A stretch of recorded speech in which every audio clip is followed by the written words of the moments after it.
দর্শক, স্বাধীন বিডি 24 আপনাদেরকে স্বাগত।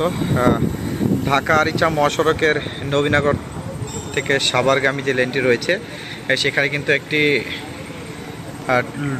ট্রাক বলা চলে, লরি বড়, সেটা কিন্তু উল্টে গিয়ে তার যে কন্টেনার সেটাগুলো পড়ে গেছে। সেটি উদ্ধার কার্যক্রম কিন্তু চলছে পুলিশ এবং সেনাবাহিনীর তত্ত্বাবধানে, যার ফলে কিন্তু বিশাল এক যানজটের সৃষ্টি হয়েছে এই মহাসড়কে। আমরা যদি আপনাদেরকে একটু দেখানোর চেষ্টা করি,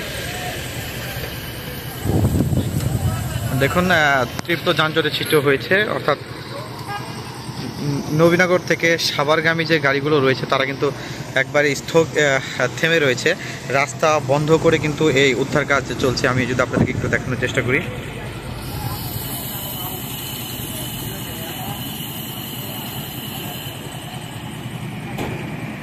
দর্শক দেখুন